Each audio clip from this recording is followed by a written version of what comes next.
Good evening. I'd like to provide the American people with an update on our efforts to protect the integrity of our very important 2020 election. If you count the legal votes, I easily win. If you count the illegal votes, they can try to steal the election from us. If you count the votes that came in late, we're looking at them very strongly, but a lot of votes came in late. Already decisively won many critical states, including massive victories in Florida, Iowa, Indiana, Ohio. To name just a few, we won these and many other victories despite historic election interference from big media, big money, and big tech. As everybody saw, we won by historic numbers. And the pollsters got it knowingly wrong. They got it knowingly wrong. Yet for the first time ever, we lost 0 races in the House. I was talking to Kevin McCarthy today. He said he couldn't believe it. 0 races. Very unusual thing, 0. And actually won many new seats with, I think, many more on the way. This was also the year of the Republican woman. More Republican women were elected to Congress than ever before. That's a great achievement.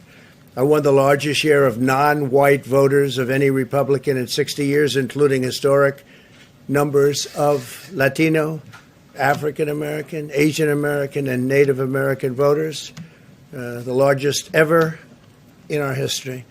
We grew our party by 4 million voters, the greatest turnout in Republican Party history. Democrats are the party of the big donors, the big media, the big tech, it seems, and Republicans have become the party of the American worker, and that's what's happened. And we're also, I believe, the party of inclusion. Listen, guys, it's very simple here. A judge in this state issued a ruling that the Board of Elections has summarily dismissed.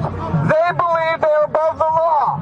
So because they would not follow the law of the state of Pennsylvania, we have filed for federal relief. That is what we're doing because we will not let the people of Pennsylvania go without having an election observer for every single ballot. We have put together, I think, the most extensive and inclusive voter fraud organization in the history of American politics. Democrat officials never believed they could win this election honestly. I really believe that. That's why they did the mail-in ballots, where there's tremendous corruption and fraud going on. That's why they mailed out tens of millions of unsolicited ballots without any verification measures whatsoever. And I've told everybody that these things would happen because I've seen it happen. I watched a lot of different elections before they decided to go with this big, massive election with tens of millions of ballots going out to everybody, in many cases totally unsolicited.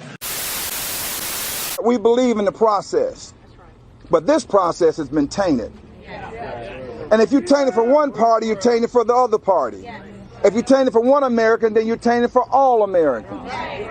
And we're not going to stand for this. I think the Democrats are used to this from a Republican Party that hasn't had a backbone. You're not going to see that this time around.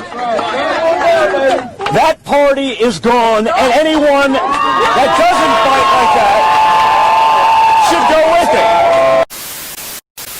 All these ballots that are coming in today, tomorrow, yesterday, are all supposed to be postmarked the 3rd.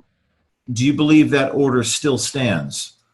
Yes, no doubt, considering that they still want us to pick up ballots tomorrow. They had a specific meeting, safety meeting, where one of the higher ups, Rob and Stephanie, basically told us to make sure we pick up them ballots and give them directly to the supervisor. Rob, the postmaster. Yes. And you're telling me that they're still asking people to pick up ballots tomorrow, November 6th? Yes. There's a whistleblower inside your office that says that you have been ordering employees to backdate ballots to November 3rd from November 4th and 5th. That's untrue, and I don't talk to reporters. Thank you. Okay, but we've had multiple sources say that this is happening. He hung up the phone on me. Interesting, worth taking a look at. I'm not going to jump to any conclusions and make any claims, but I think the video speaks for itself. That was a little strange. I don't want that person counting my vote. Wow, apparently Joe Biden, who I thought was a human version of a Muppet, got more votes than Obama did in 2008. Wow, congrats, Joe Biden. Must have been your successful campaign. Must have been all those really good rallies you had with the circles for the people to sit in. Also, Joe Biden seems like he's going with the presidential route, count every vote, seem really rational and reasonable. I feel like Fox is going to call it early for Biden. Fox is in on it. Sorry, just what it is. Fox is in on it. They're going to try to make it seem like Biden won. They're going to try and call it for him. And then after they count all the votes and get rid of all the sketchiness and count all the legal votes, I think we get the red wave that we expected. And then they're going to be like, Trump stole the election. Trump stole it. Trump's a dictator. Trump's fascist. He rigged the election. Biden won. Even Fox said Biden won. And now Trump stole it. So I think that's what's going to happen. That's all the crazy clips. That's all the stuff. Thank you guys for watching. Like, share, subscribe, all the good stuff. Stay positive. Everything's going to be fine. It's all going to work out. In the end, the good people win. The bad people lose. The bad people's evil ways is what will bring them down. That's not our problem. That's theirs. Keep sticking it out. Keep your eyes peeled. It's going to be a busy week, but we'll be okay. Keep it 100. We got this.